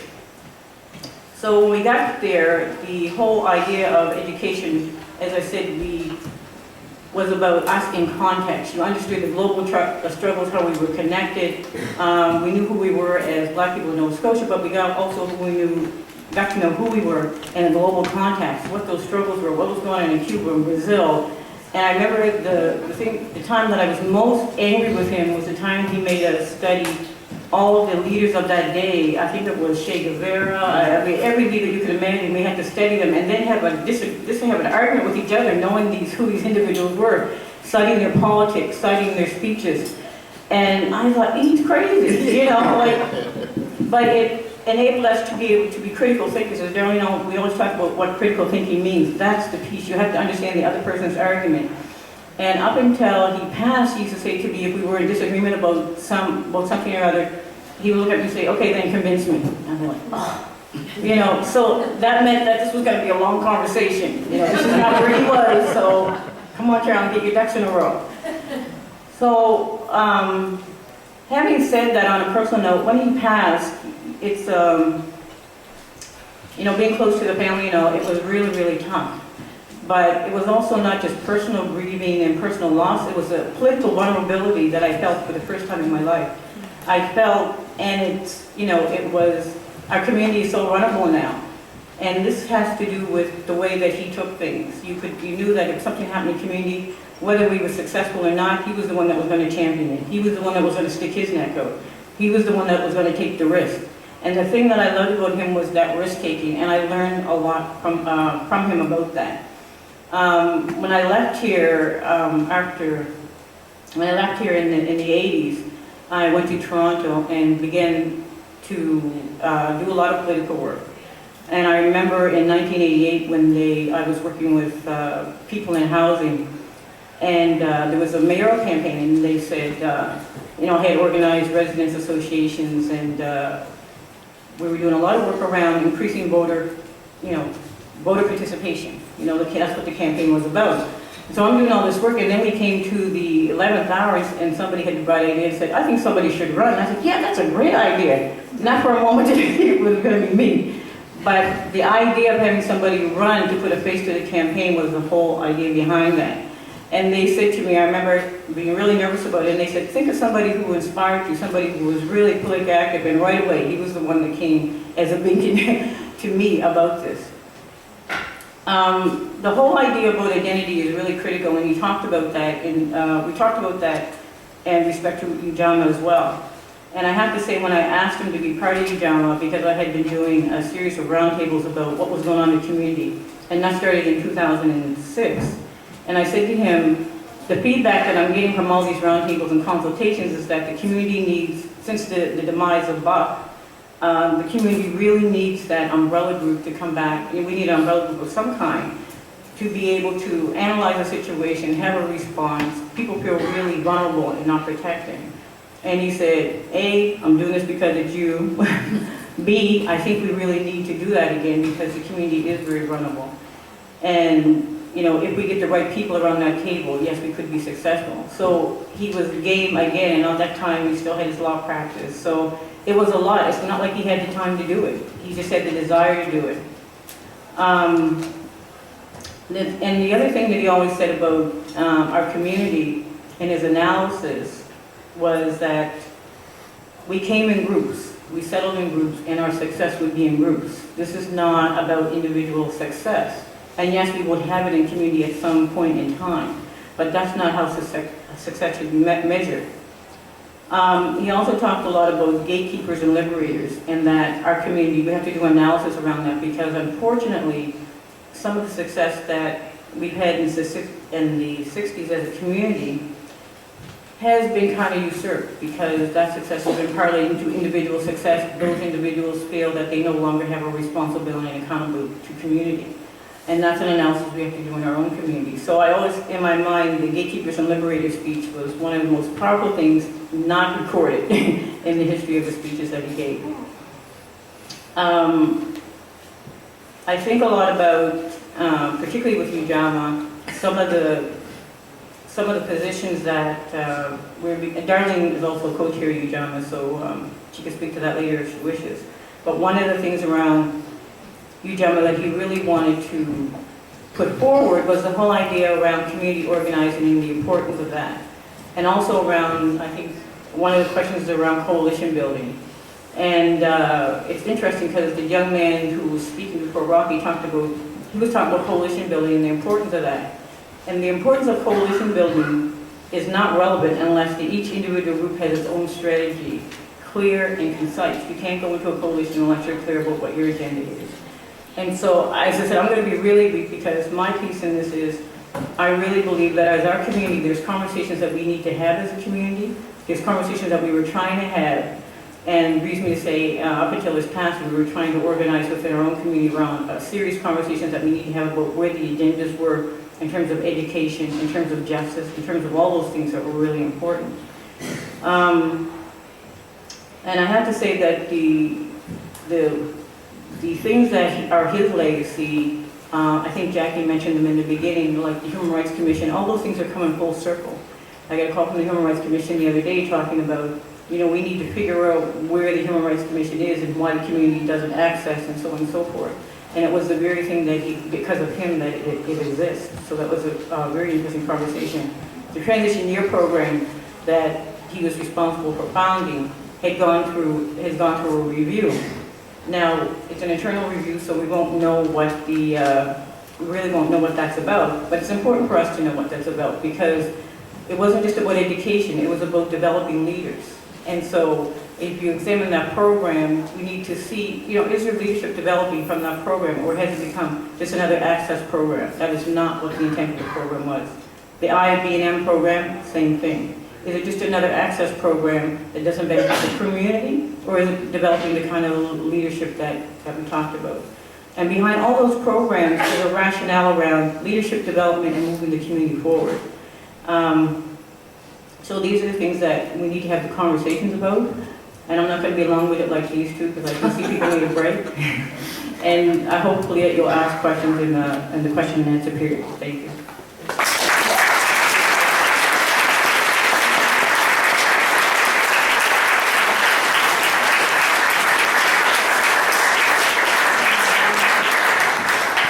Thank you. Thank you, Carol Ann. Thank you, Darlene and George. So we have about 20 more minutes, and I think there are two things that we would like to do. I think the first thing is to offer an opportunity for anyone in the room from the African Nova Scotian community to speak to a story or an experience that has particular meaning for you that you would like to present. I'm sure everyone here has an experience, but if you choose to present it here, that would be a first opportunity. And then after that, if there are people who have questions, I would like to take those questions in groups of 3. So there would be 3 questions at once, and then people can respond. Yes? I would just like to say my name is Isaac Singh, and I work very We do have some roving mics.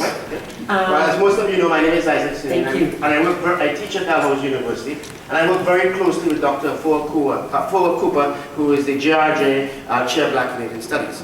So when she came on, and we were talking, and I'm the Chair of the Advisory Committee, we were talking, what should we do? We have to organize this series, and who should we have first? And the first person that came to mind was Rocky. Okay? And we said we're going to have Rocky because Rocky has to be honored for his historic role. And when I called Rocky and told him this, he was shocked. Why me? His humility was so profound and his commitment to the community. And I remember saying that you may not agree with all of his positions and his analysis, but no one can doubt his commitment, his dedication, and his unwavering integrity.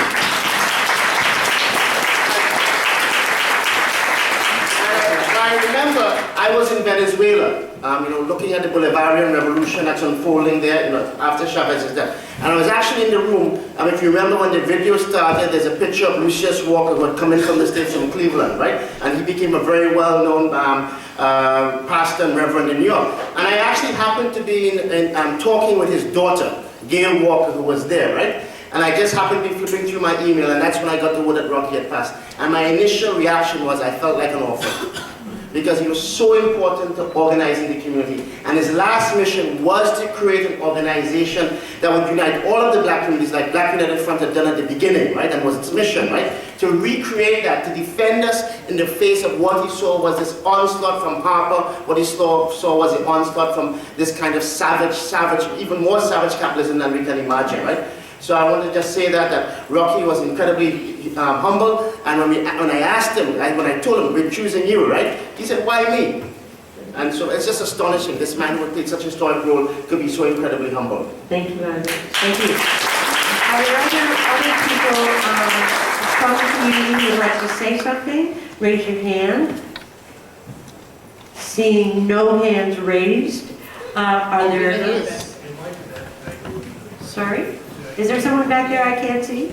I'm getting old here. Saucy.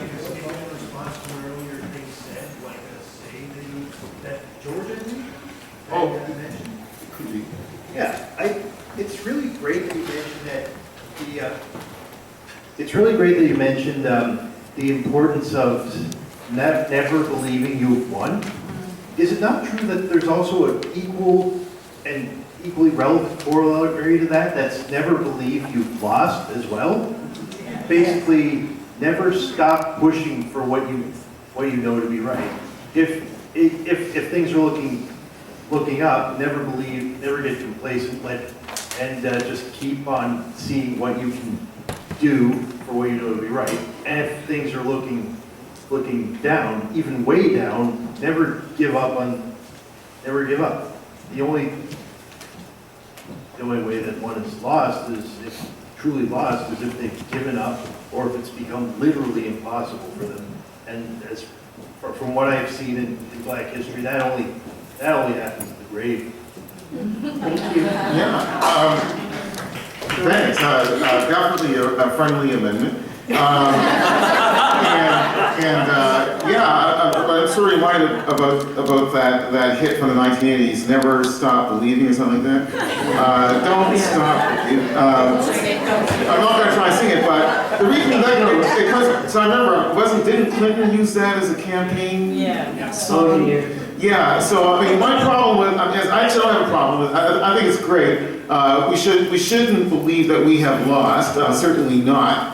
But I think that my emphasis is on the idea that we should never rest on our laurels. We should never think that because we got that piece of legislation through, or we kept that particular place from being shut down, or we kept that particular factory open, or we kept that particular tax from being levied. We should never think that those victories, and we're happy for them, are the end of the story. Because what we need to know, and history should remind us constantly, is that the price of a victory, in quotation marks, that is not seen through, that is not protected and girded around against evisceration of one sort or another, is in fact what is likely to happen, that it will be frittered away and will be lost. Look at healthcare.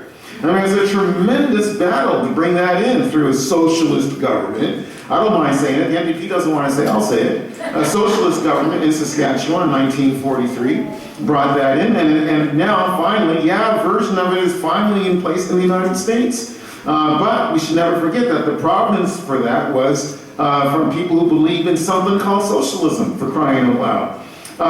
But we have the programs, they are in place, and they are under constant assault ideologically and then governmentally in terms of people not wanting to properly fund health care. And so it's basically, I guess I would respond lastly with Solinsky, Reveille for radicals. Radicals should never stop here in the Reveille. Never stop. Never stop fighting. Don't just stop, never stop not believing, never stop fighting.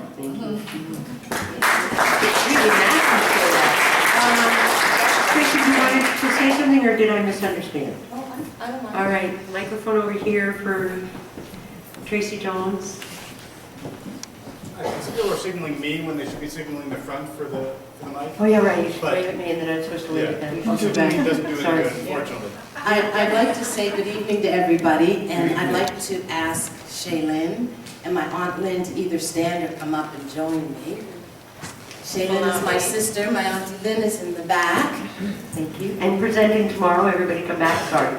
But I just wanted to take an opportunity to say that it's amazing to hear you talk about my dad. The wounds are still fresh. Elle, you were phenomenal. The stories are amazing. But I think what sticks in my mind and what I've grown up with is that the struggle continues.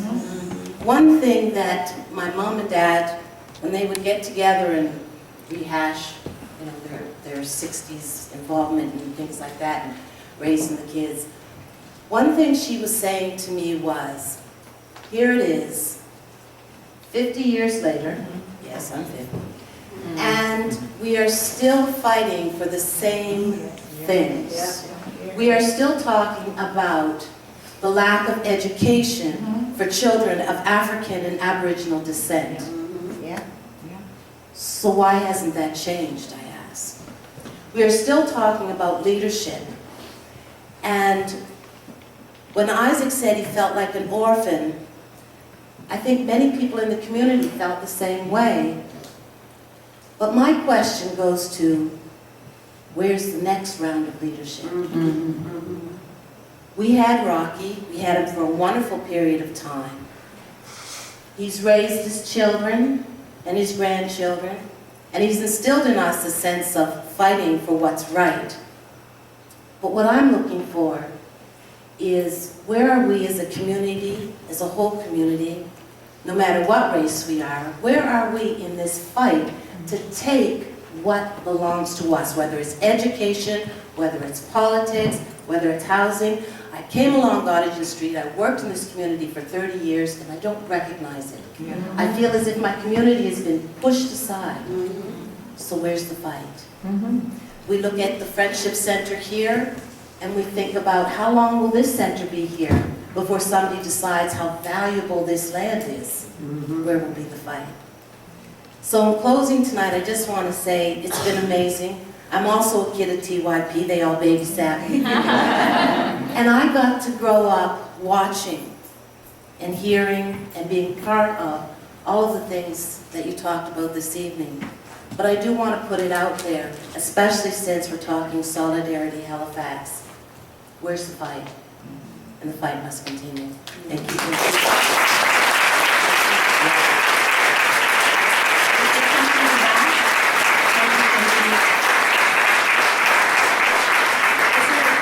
Or a comment out back, I saw, yes. Are there two out back? Two questions or comments? Hi, my name is Dave. Everybody calls me Dave from away, but I'm here now. I want to thank Darlene for pointing out, about the Aboriginal educational issues and what's going on there. I'm involved with the I Don't Know More movement. I help out there when I can. I also do Our Dreams Matter Too. If everybody's aware about Shannon's Dream, as a fight for education for Aboriginal children all across Canada. The federal government seems to think it's all right to fund less on reserves than anywhere else. For both health care and education. So I know I've got some strong allies here, and it's good to hear it come from other people's mouths as well. Sometimes you feel like you're on an island surrounded by water with no help. When I look at this room, there's lots of help here. I appreciate this and what you're doing. Keep up the good fight. Thank you, sister. Thank you. Thank you.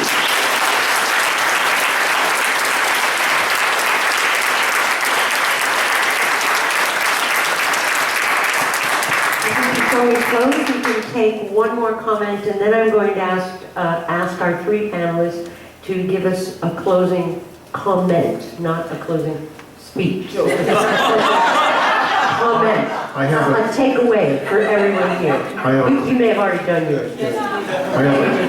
I have a closing poem. Yeah, but all that. One more comment? Sorry? I have one question. Just picking up on, I think Jackie started with the Frederick Douglass quote, and it's sort of been circulated around the room, and this idea of not becoming complacent with our victories, that we would have to move forward, and that your contribution was really important, is how would we move forward? And looking back at the 1970s, in this period that was very vigorous, have we moved forward? Do you think we've moved forward specifically in anti-racism, but also in anti-capitalism? And where do you see yourselves, three of you, where would anti-capitalist politics in the present reside? Would they be different from the 70s? Would they require something new? And if that newness is there, where do you see it? And if you answer all of that question, we'll be here till midnight. So you can answer that question as your closing remark. Thank you. Darlene, you get to go first. It was a question, do you want to repeat and summarize? It was several questions. Where's anti-racism now, and where is the struggle against capitalism now? Is that summarize? Yeah. I believe the only difference is a method. Capitalism is alive and well. Thus, racism is alive and well. That is where we are at. Where we go from here, solidarity talks about coalitions, yes. But coalitions without power become takeovers, as I learned from Rocky. So we need to be very clear what our agendas are, how we can collaborate on certain initiatives, but we should stand in solidarity with one another whenever there is inequality. Thank you.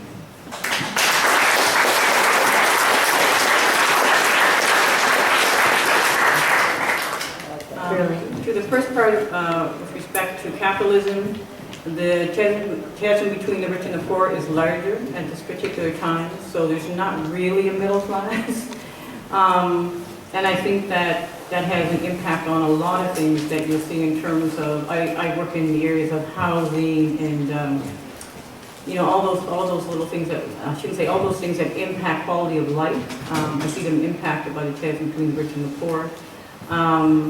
Employment, how we get them, and I work in employment, so I see in different, you know, if you're trying to recruit somebody for a workplace, the person has to be able to stay in that workplace. And if we haven't dealt with the issue of race and sexism and all of that, none of those things have been addressed. In fact, they're worse.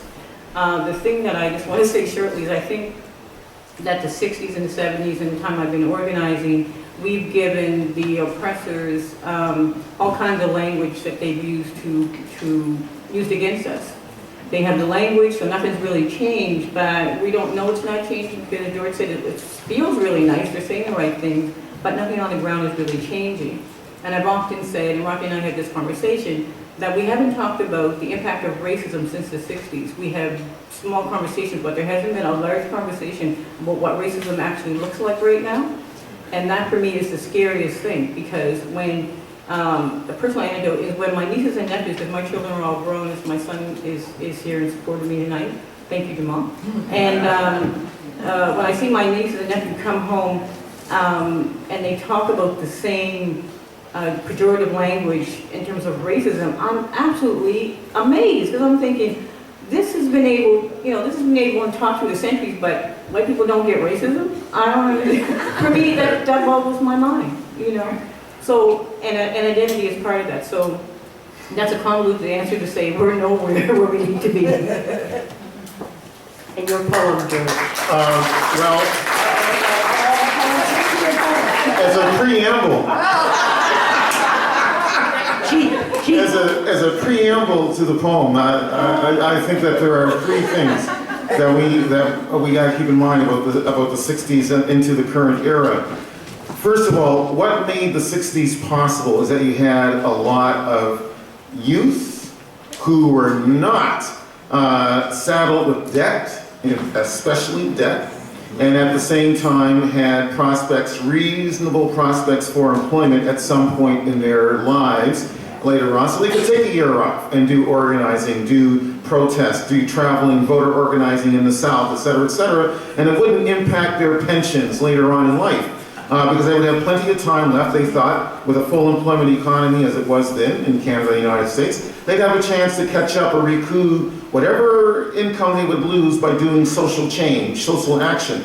And I personally believe that governments deliberately move to saddle students and families with more debt, especially related to post-secondary education, as a means of chilling out youth and preventing them, or trying to prevent them from taking a role in making social change. So, one of the, in terms of moving forward, and I think the student demonstrations in Quebec were a great example of this. We need to do that all over the place, and parents, students need to demand that adequate resources be made available so that students can graduate, go to university, graduate from all backgrounds, all class backgrounds, and not to be saddled with tens of thousands of dollars of debt. It's ridiculous. Ridiculous. We're killing ourselves. We're depriving ourselves of the greatest engine for social change that we have, our youth. along with seniors. I want to add seniors, because seniors, they got some time too. They got some time. You got the pension, you got some time. Make some change. And so on. So that's one thing that we got to keep in mind in terms of where we are And the today. second and the third. And the poem. And the poem, yeah. But so very quickly on the second point, why is it that we are facing the capitalism that's on steroids, this monster capitalism, which came close to wrecking the entire global economy, for crying out loud, in 2008? How did we get here? Well, because the capitalists took, of course, the wrong lesson from the decline and fall of the Soviet Union. They took the wrong lessons from that. They thought they won. That was the lesson they told. Oh, we won, we won. No, you didn't win. All you did was agree to go into deficit financing, which you're supposed to be so much against. Reagan blew up, and you can check the figures, Reagan blew up the U.S. national debt, doubled it, in order to do Star Wars, in order basically to say to the Soviet Union, you can't keep up with our arms race. Because we're willing to basically bankrupt ourselves to build enough nuclear arms to make you stand down. And that's basically what happened. Gorbachev could check the balance sheets and say, okay, if they want to keep the Soviet Union going, we're going to have to starve our people. And that's what really led to the decline of the Soviet Union. But the capitalists decided, okay, I mean, we got to keep this, I'm going to stop on this point. By this point, then the poem. And the third? And, forget about the third. I'm just going to stop on this point. Because it's exciting. It's exciting to recognize this. Look, when the Berlin Wall came down, thank God, when people were freer in the former Soviet bloc, Eastern Europe, et cetera, great. The capitalists realized worldwide that they no longer had the threat of Soviet communism, of state socialism, as an alternative to untrammeled capitalism. You can check the arguments. They go right back to essentially the late 1980s and the decline of the Soviet Union, disappearance of the Soviet Union. That's when they began to say, what we need is worldwide liberalization, trade liberalization, et cetera, don't regulate anything, deregulate everything, et cetera. These arguments came to the fore when the capitalist establishment elites realized that there was no longer any viable alternative. Whether you liked it or not, whether you liked the Soviet Union or not, it was an alternative. And I got a poem coming up here. And the fact that socialism has been dethroned as a viable, and this is my last point before the poem, because socialism has been dethroned officially, including with the NDP taking over the platform, et cetera, because it's supposedly no longer a viable system of opposition to robber baron capitalism. They have felt free to do whatever the hell they want and run roughshod over people and be racist and be sexist, openly, explicitly, be militaristic, especially invade other countries, steal their resources, not pay their bills, everything. They feel free to do it because there isn't a viable, they don't feel that they're hearing a viable public opposition that's gathered around some ideological ideas such as Solidarity Halifax, and let the fight back start here.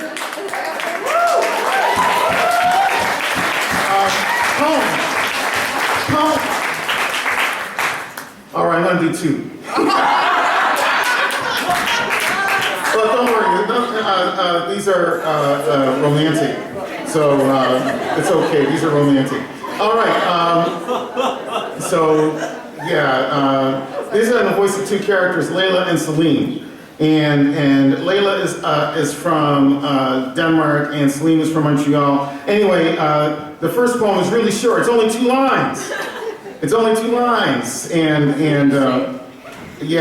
it's Celine, and he's trying to rap. So this poem is called No, and it's only 2 lines, so here it is. I'd rather not know you than know I'd not tried to know you if you do not say no.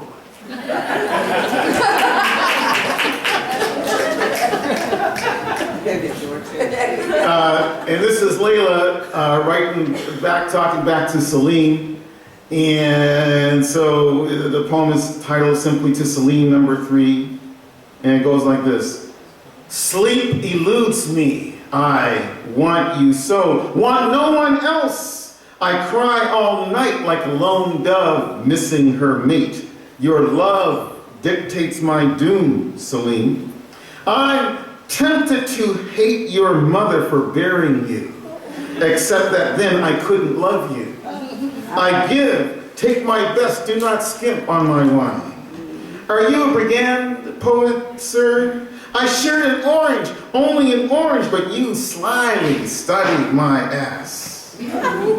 Fine. Come and grind my coffee then. Let your pestle grind my mortar as you like. It's unbreakable.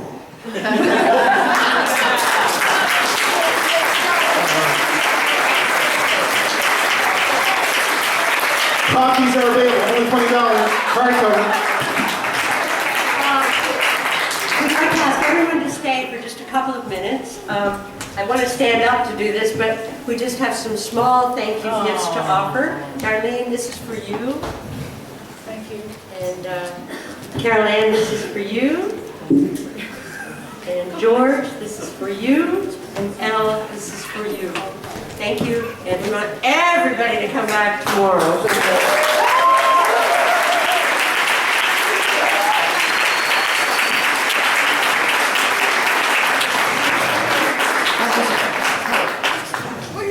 Thank you, everybody. I have just a couple of administrative things to mention before we break for the evening.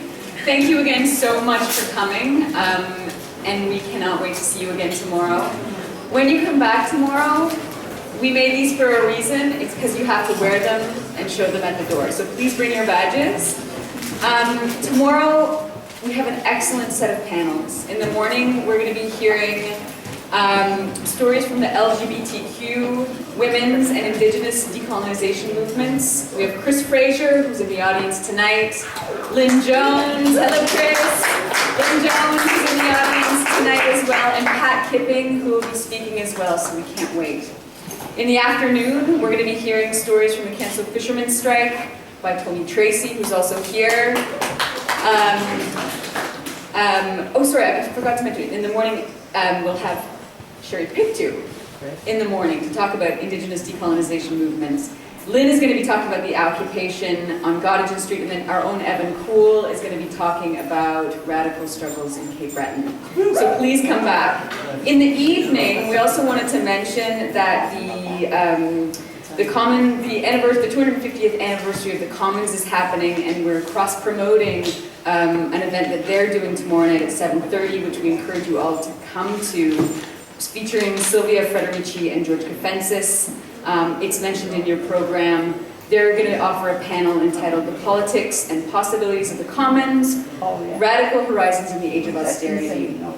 I want to invite everybody to stay if you would like and look at this amazing wall. My sense is that a lot of people in this room were actually involved in a lot of the struggles that are displayed here. So it just might happen that someone standing next to you made the poster you're looking at. So please stay and have a look. Is there anything else I should mention? Just we're going to stand up and together for solidarity. And one last round of applause for our wonderful panelists.